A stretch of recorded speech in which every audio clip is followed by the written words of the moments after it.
Let's bake some bread.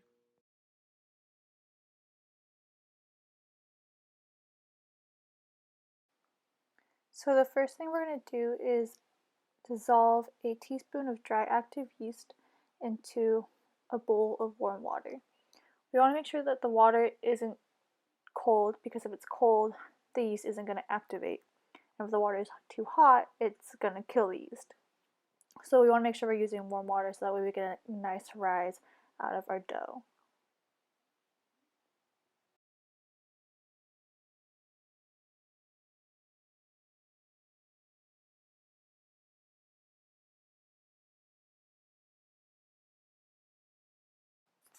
So our next step is to measure out 3 cups of flour and 1 1/4 teaspoon of salt into our bowl.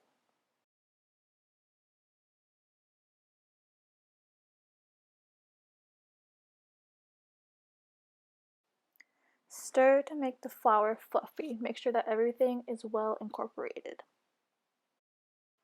In another bowl, you're going to have 1 cup and 2 tablespoons of lukewarm water. It's a weird measurement, but remember, we cut the recipe in half. Into that, you're going to dissolve 1 tablespoon of honey and add 1 tablespoon of oil.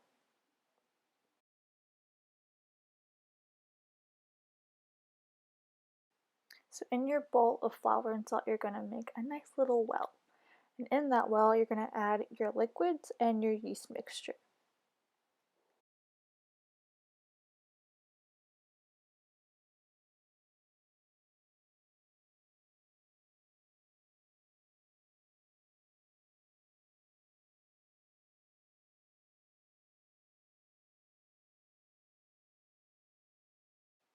Stirring from the center, first combine the ingredients to make a smooth batter. Then fold in the remaining flour from the sides of the bowl, mixing them together to make a soft dough.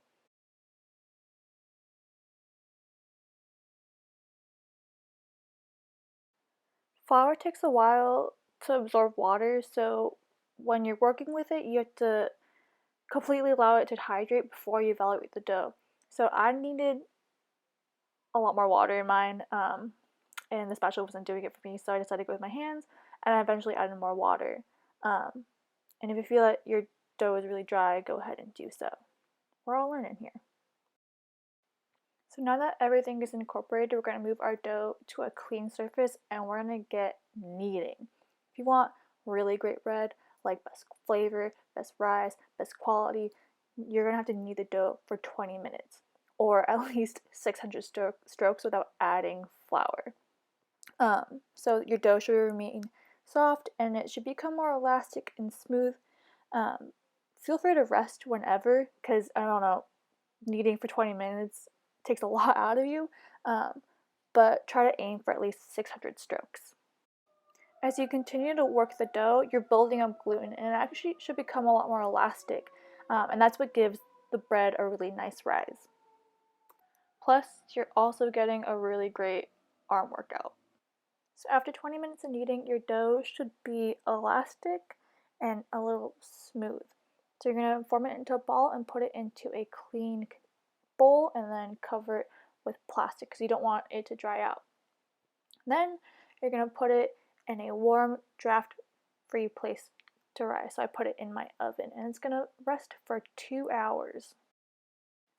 After your dough has proofed for 2 hours, you're going to perform what is called a poke test, and this tells us if our dough is ready.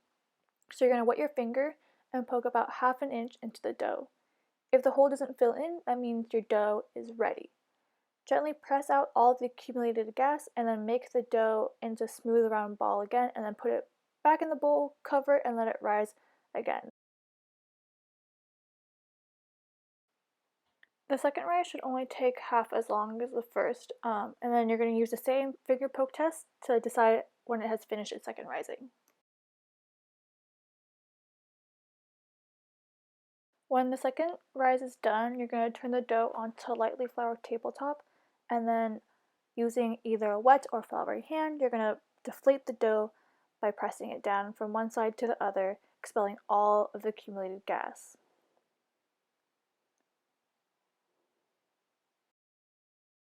Then you're going to form the dough into a round ball, and then you're going to let it rest covered until it's soft. This should usually take about 10 minutes or a little bit more. After your dough is rested, you're going to shape it into a loaf and then place it into a greased loaf pan and let it rise once more.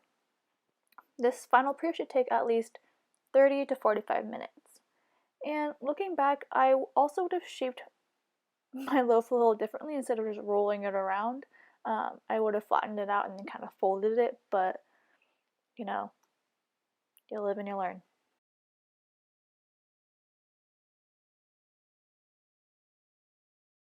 Preheat your oven to 425. We're almost there. After the final proof, your dough should feel spongy but not soggy, and a little indentation with your wet finger should slowly fill in.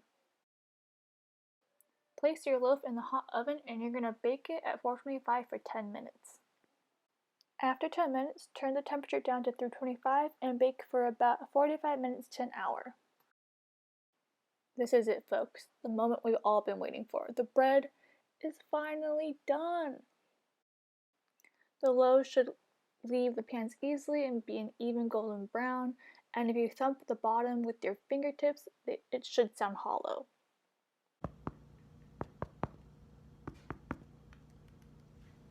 And there you have it, folks, your own loaf of whole wheat bread.